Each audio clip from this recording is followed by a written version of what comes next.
नमस्कार विद्यार्थी मित्रांनो, मराठा विद्याप्रसारक समाज संस्थेचे KRT arts, PH commerce and AM science अर्थात KTCM college Nashik, department of sociology, MA part first, semester first या शैक्षणिक वर्षामध्ये आपला पेपर आहे SC01 क्लासिकल सोशियोलॉजिकल ट्रॅडिशन आणि या सिलेबसमधलं पहिलं प्रकरण आहे origin of sociology, historical, socio economics and intellectual force. या पहिल्या प्रकरणामध्ये आपण इनलाइटमेंट अँड इट्स इम्पॅक्ट अर्थात प्रबोधन आणि त्याचे परिणाम जे आहे ते आपण त्या ठिकाणी अभ्यासणार आहोत। प्रबोधन म्हणजे नेमकं काय या संदर्भात विविध विचारवंतांनी काही व्याख्या केलेल्या आहेत, त्या व्याख्या आपण त्या ठिकाणी बघणार आहोत आणि प्रबोधनाचा अर्थ समजून घेणार आहोत। प्रबोधन म्हणजे पुनरुज्जीवन किंवा पुनर्बांधणी किंवा विकासासाठी केलेल्या सर्व प्रकारच्या सुधारणा यालाही प्रबोधन असं म्हणता येईल। थोडक्यात प्रबोधन म्हणजे नवनिर्मिती असंही त्या ठिकाणी म्हटलं जातं। त्यानंतर MS डेव्हिस नावाचा विचारवंत असं म्हणतो की प्रबोधन म्हणजे वैचारिक परिवर्तन घडवून आणणारी बौद्धिक क्रांती होय। आता विचारांमध्ये बदल घडवून आणणं ही काही सोपी गोष्ट नाही, परंतु अशा प्रकारची एक वैचारिक क्रांती घडवून आणणं यालाही प्रबोधन असं म्हटलं जातं। त्यानंतर नवनिर्मितीची प्रक्रिया म्हणजे सुद्धा प्रबोधन। कुठलंही क्षेत्र असो त्यामध्ये नवनिर्मिती जी प्रक्रिया आहे ती जेव्हा होते, नवनवीन प्रकारचे शोध लागत असतील तर त्यालाही प्रबोधन असं म्हणता येईल। त्यानंतर प्रबोधन म्हणजे मानवाला प्राप्त झालेली सुबुद्धीची अवस्था, स्थितिप्रिय जीवनाचा त्याग करून गतिमान जीवन जगण्याची प्रक्रिया म्हणजे सुद्धा प्रबोधन होय। किंवा प्रबोधन म्हणजे मानवतावादाचा उदय म्हणजे सुद्धा प्रबोधन होय। त्यानंतर प्रबोधन म्हणजे नेमकं काय तर त्याचा सारांश रूपाने आपल्याला असं म्हणता येईल की प्रबोधन म्हणजे मानवी जीवनात संपूर्ण सर्वांगीण बदल घडवून आणणारी नवनिर्मितीची प्रक्रिया म्हणजे सुद्धा प्रबोधन होय। प्रबोधनाचं स्वरूप आपल्याला ठिकाणी बघायचं। प्रबोधन काळातील साहित्यिकांनी, तत्ववेत्यांनी, वेगवेगळ्या शास्त्रज्ञांनी आणि वेगवेगळ्या धर्मसुधारकांनी जी आपापल्या क्षेत्रामध्ये साहित्य निर्मिती केली ती अत्यंत महत्त्वाची आहे। उदाहरणार्थ साहित्यिकांनी आपल्या कथा, कादंबऱ्या, लेखन, कविता यामधून सुद्धा प्रबोधन केलेलं आहे, समाजाला जागृत करण्याचा प्रयत्न केलेला आपल्याला बघायला मिळतो। वेगवेगळ्या तत्ववेत्यांनी आपले तत्वनिष्ठ विचार वेगवेगळ्या ग्रंथामध्ये मांडलेले आपल्याला बघायला मिळतात। विविध शास्त्र उदयाला आली, त्या शास्त्रांमध्ये सुद्धा प्रबोधनाचं स्वरूप आपल्याला बघायला मिळतं। धार्मिक क्षेत्रामध्ये सुद्धा धर्मामध्ये असणारे कर्मकांड, धर्मामध्ये असणाऱ्या वेगवेगळ्या प्रकारचे जे काही अयोग्य असणाऱ्या कृती होत्या, गोष्टी होत्या, त्यामध्ये बदल घडवून आणण्यासाठी काही धार्मिक लेखन सुद्धा काही विचारवंतांनी केलेलं आपल्याला बघायला मिळतं। म्हणजे थोडक्यात धार्मिक साहित्य निर्मिती जी आहे ती सुद्धा केलेली आपल्याला बघायला मिळते। ती नवनिर्मिती जी आहे ते सुद्धा प्रबोधन मानता येईल। नवनवीन प्रकारचे नवनवीन विषयांवर निर्माण झालेलं साहित्य, आता काही नवीन कला, नवीन शोध, संगीत असेल, नृत्य असेल, अभिनय असेल, कुठलंही असेल यामध्ये केलेलं वेगळं कार्य असेल ते सुद्धा प्रबोधनमध्ये येतं। पूर्वीचं साहित्य जे आहे ते धर्म, देवता, धर्मगुरू आणि धार्मिक तत्वज्ञान या विषयामध्ये गुंतून पडलेलं आपल्याला बघायला मिळतं। परंतु प्रबोधन काळामध्ये लेखकांनी मानवतावादी साहित्य जन्माला घातलेलं आपल्याला बघायला मिळतं। ही मानवतावादी साहित्य म्हणजे काय, जगा आणि जगू द्या असा संदेश देणारं होतं। पूर्वीचं जे काही साहित्य होतं धर्माशी निगडीत होतं, देवदेवतांशी निगडीत होतं, धर्मगुरूंच्या भोवती गुंफलेलं होतं आणि धर्मगुरू सांगेल ती पूर्व दिशा यासारखं साहित्य होतं। परंतु हे मानवतावादी साहित्य जे आहे ते सुद्धा प्रबोधनामध्ये मोड होतं। प्रबोधन काळामध्ये विविध शास्त्रांची निर्मिती होऊन गेली, त्यामध्ये तत्वज्ञान हे फार मोठं क्षेत्र आहे, त्यामध्ये परिवर्तन घडून आलं आणि त्यामुळे विविध शास्त्रांची निर्मिती झाली। हे असंच का, ते तसंच का असे प्रश्न त्या ठिकाणी विचारले जाऊ लागले आणि त्यातून प्रबोधन जे आहे ते पुढे मार्गक्रमण करू लागलं। पूर्वीच्या असणाऱ्या संकल्पना स्वर्ग असेल, नरक असेल, मोक्ष असेल, देवदेवता असतील यांच्या संदर्भात असणाऱ्या अंतर्भावना ज्या आहे, मानवी संबंधांचं विवेचन करणारं जे तत्वज्ञान होतं त्यातही विविधता जी आहे ती विविधता आली आणि नवनिर्मिती जी आहे ती आपल्याला या क्षेत्रामध्ये झालेली बघायला मिळते. त्यानंतर मानवी विचारमुक्त होऊन मानवतावाद हा सर्व ज्ञानांचा पाया ठरला. शेवटी हे निर्माण कशासाठी करायचं, तर माणसासाठी. माणूस जगला तर सर्व काही आहे. म्हणजे माणूस जगला पाहिजे, तो उभा राहायला पाहिजे, त्याचा सुद्धा विकास झाला पाहिजे आणि त्याची मुक्ती, त्याला मुक्ती मिळाली पाहिजे. ती कोणत्या कारणाने, की अंधकारातून तो बाहेर आला पाहिजे, वेगवेगळ्या प्रकारच्या जुलूम जबरदस्तीतून तो बाहेर आला पाहिजे, त्याला सुद्धा स्वातंत्र्य मिळालं पाहिजे. अशा प्रकारचं स्वरूप हे प्रबोधनाचं आपल्याला या ठिकाणी सांगता येईल. आता प्रबोधनाची पार्श्वभूमी आपल्याला या ठिकाणी बघायची. मध्ययुगात असणारं जे काही वातावरण होतं, सामाजिक वातावरण होतं, ते उन्नतीचे सर्व मार्ग जे आहे ते बंदिस्त झालेले होते. धर्मगुरूंच्या प्राबल्यामुळे मानवाला दुय्यम स्थान होतं.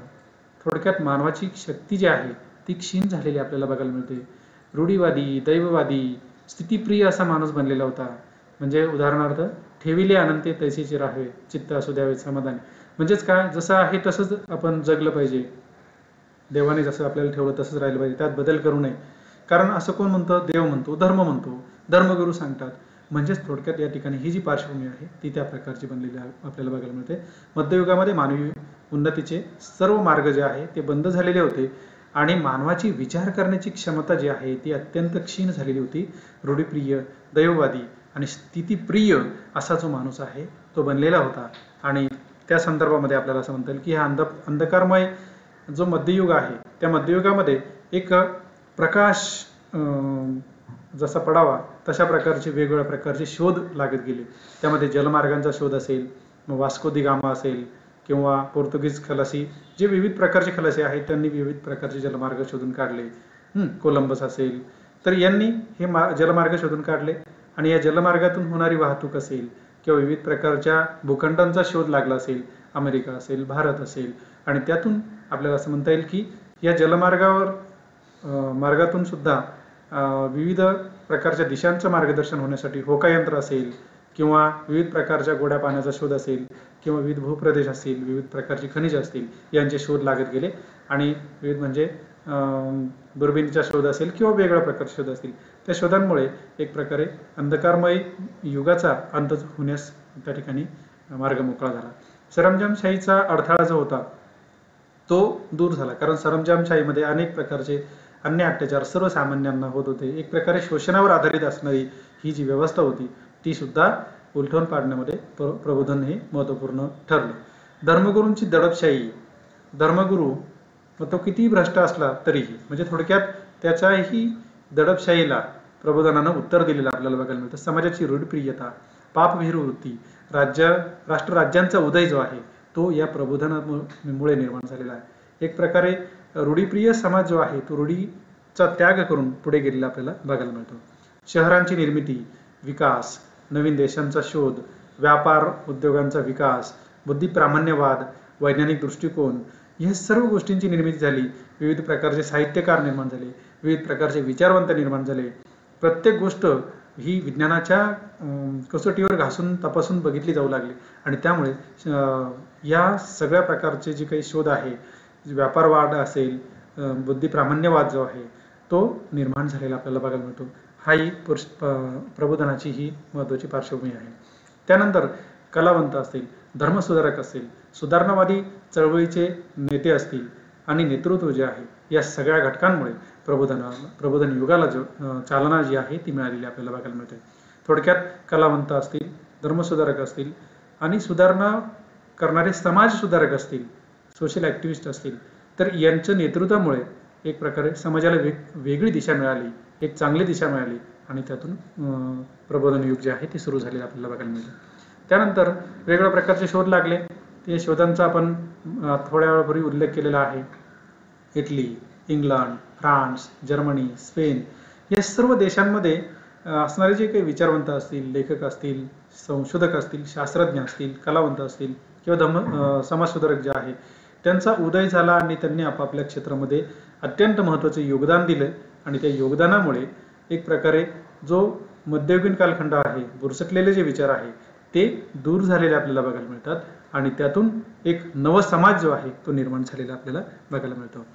युरोपामध्ये असणाऱ्या ज्या काही भाषा आहे, इंग्रजी असेल, जर्मन असेल किंवा फ्रेंच भाषा असेल, या भाषांमध्ये विविध प्रकारचं साहित्य लिहिलं गेलं असेल. मग थॉमस मोर असेल, मॅकियावेली असेल, शेक्सपियर असेल, हे वेगवेगळ्या प्रकारचे विचार किंवा जर्मन विचारवंत गट असेल, या सगळ्या विचारवंतांनी एक नाविन्यपूर्ण साहित्य निर्माण केलं आणि या साहित्यातून सुद्धा समाजाचं प्रबोधन जे आहे ते करण्याचा प्रयत्न केलेला आहे. प्रबोधन म्हणजे थोडक्यात जागृत करणं, झोपलेल्या समाजाला जागा करण्याचा प्रयत्न जो आहे तो या विचारवंतांनी केलेला आपल्याला बघायला मिळतो. त्यानंतर हॅलो असेल, लिओनार्डो, लिबर्टी, जिओ मिनी किंवा ह्या वेगवेगळ्या प्रकारचे नावं घेता येणार नाही इतकी स्थापत्य, चित्र, शिल्प, संगीत या क्षेत्रामध्ये नवनवीन शोध लागले. नवनवीन प्रकारचं संगीत आलं, नवीन प्रकारच्या कला आल्या. या कलांना एक प्रकारचा बहर या प्रबोधन युगामुळे आपल्याला आलेला बघायला मिळतो. त्यानंतर कोपर्निकस, केलर, गॅलिलिओ, न्यूटन यासारख्या शेकडो शास्त्रज्ञांनी जी वैज्ञानिक क्रांती घडवून आणली ती सुद्धा वाखाणण्याजोगी आहे. गॅलिलिओने लावलेला शोध असेल, न्यूटनचा गुरुत्वाकर्षण शोध असेल, यामुळे एक प्रकारे विज्ञान आणि समाज यांचा अतिशय जवळचा संबंध आलेला आपल्याला बघायला मिळतो. त्यानंतर जॉन मार्टिन, शिवलिंग असेल, केलर असेल, या सारख्या असंख्य धर्मसुधारकांनी केलेल्या धर्मसुधारणा असतील, एकंदरीत तत्वज्ञान, साहित्य, शास्त्र, कला, विज्ञान, धर्म या सगळ्या क्षेत्रामध्ये नवनिर्मिती किंवा नाविन्य जे आहे ते आपल्याला बघायला मिळालं आणि त्यामुळे एकंदरीत हे सगळ्या प्रकारचे शोध लागले आणि शोधांमुळे या प्रबोधनाचा परिणाम, हे शोध आणि शोधांचा परिणाम तो आहे समाज जीवनावर झालेला बघायला मिळतो. प्रबोधनाची क्षेत्र आपण बघणार आहोत. ही कलेचं क्षेत्र आहे, धर्म आहे, साहित्य आहे, वैद्यक आहे, सामाजिक आणि सांस्कृतिक क्षेत्र आहे. कलेच्या क्षेत्रामध्ये सुद्धा विविध प्रकारच्या कला असतील, नाट्य असेल, अभिनय असेल, चित्र असेल, शिल्प असेल, या विविध प्रकारच्या कलांमुळे काय झालं, या कलांमधून सुद्धा प्रबोधन झालं. एक प्रकारे नाटकांमधून सुद्धा एक प्रकारची वेगळी दिशा ही समाजाला दिली गेली. विविध प्रकारचे चित्रपट असतील, मालिका असतील, यातून सुद्धा समाज प्रबोधन जे आहे कलेच्या क्षेत्रातून समाजाला जागृत करण्याचा प्रयत्न झालेला आहे. धर्माच्या क्षेत्रामध्ये असणाऱ्या अंधश्रद्धा असतील किंवा कर्मकांड असतील, या कर्मकांडांवर कडाडून टीका केली गेली. थोडक्यात ही गोष्ट अशीच का, ती तशीच का, हे तपासलं जाऊ लागलं आणि धर्मगुरू हे सांगेल ती पूर्व दिशा नाही. स्वर्ग, नरक, मोक्ष, भूत या संदर्भात असणारे जुने विचार जे आहे ते कालबाह्य ठरले गेले. म्हणजे प्रबोधनाचं धर्म एक क्षेत्र आहे. साहित्य मी तुम्हाला सांगितलं, कथा, कादंबऱ्या, लेखन, सगळ्या प्रकारचं हे सर्व साहित्य जे आहे एक प्रकारे त्यातून सुद्धा एक प्रबोधन झालेलं आपल्याला बघायला मिळतं. वैद्यकीय क्षेत्रामध्ये झालेलं प्रबोधन जे आहे ते अत्यंत महत्त्वाचं आहे.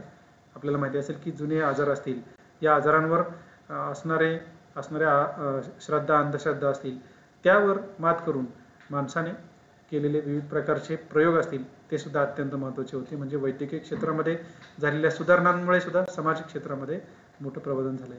सामाजिक क्षेत्र ते वेगळं सांगायला नको. जात, धर्म, लिंग, पंथ या आधारावर असणारे भेदभाव जे आहे ते भेदभाव दूर करून मानवतावाद जो आहे तो विकसित होण्यासाठी किंवा मानवतावादाला चालना देण्यासाठी ही प्रबोधन जे आहे ते झालेलं आपल्याला बघायला मिळतं. विविध क्षेत्रामध्ये झालेलं प्रबोधन ही प्रबोधनाची क्षेत्र जे आहे ते आपल्याला समोर छायाचित्रामध्ये दिसत आहे. त्यानंतर आपण बघणार आहोत प्रबोधनाचे परिणाम. काय परिणाम झाले, तर पहिलं आपल्याला एक एक मुद्दा या ठिकाणी स्पष्ट करायचा आहे. मध्ययुगाचा अंत झाला.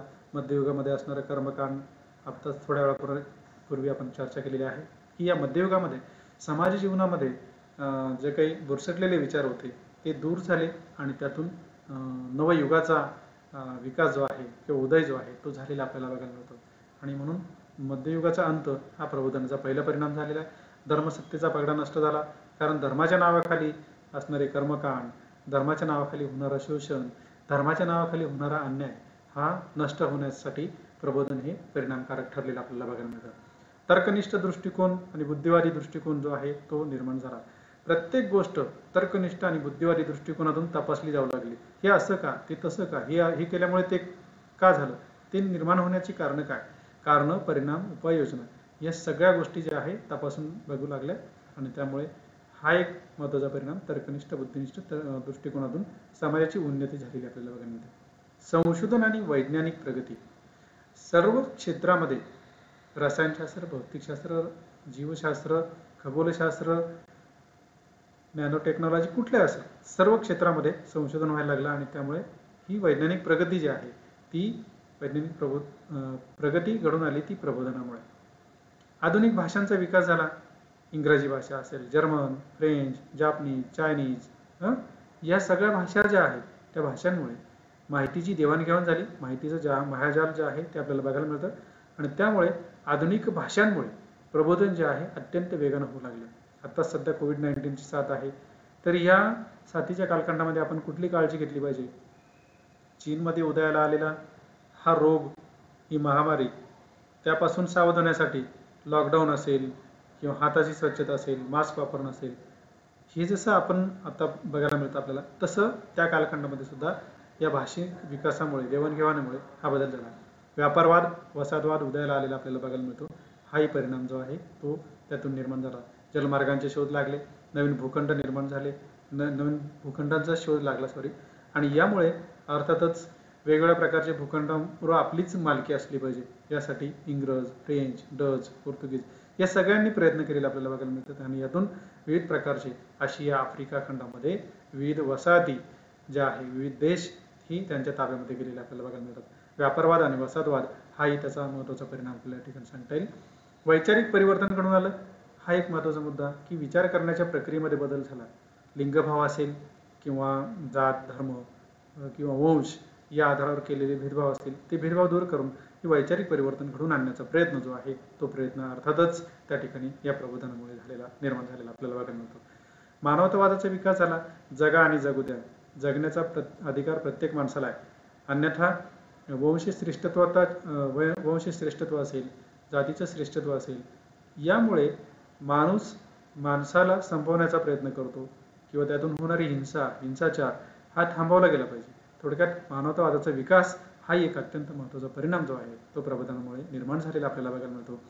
आधुनिक युग आणि एक प्रकारे क्रांती पर्वाला सुरुवात झालेली आपल्याला बघायला मिळते. या प्रबोधनामुळे एक आधुनिक युग निर्माण झालं. वेगवेगळ्या प्रकारच्या शोधांमुळे औद्योगिक क्रांती झाली. त्याचबरोबर आपल्याला असं म्हणता येईल की विविध प्रकारचे जे काही जुलूम जबरदस्तीमध्ये हुकुमशाहीच्या जोखडामध्ये असणारी काही वसाहती असतील, देश असतील, ते स्वतंत्र झाले. एक प्रकारे क्रांतीला चालना मिळाली. म्हणजे सांगायचा मुद्दा असा आहे की त्यातून नवीन प्रकारचा जो बदल जो आहे तो होताना आपल्याला बघायला मिळतो. म्हणजे आधुनिक युग आणि वेगवेगळ्या प्रकारच्या क्रांत्या झाल्या. उदाहरणार्थ फ्रेंच राज्यक्रांती असेल, रशियन राज्यक्रांती असेल, अमेरिकन राज्यक्रांती असेल, भारतीय स्वातंत्र्य लढा असेल, तर ह्या सगळ्या प्रकारच्या क्रांत्या आणि वेगवेगळ्या प्रकारचे देश स्वतंत्र होण्यासाठी ही प्रबोधन जे आहे, ही प्रक्रिया जी आहे अत्यंत महत्त्वाची ठरली आणि त्यामुळे हे संपूर्ण परिणाम जे आहे ते परिणाम संपूर्ण मानवी समाजावर आणि संपूर्ण जगावर झालेले आपल्याला बघायला मिळतात. धन्यवाद.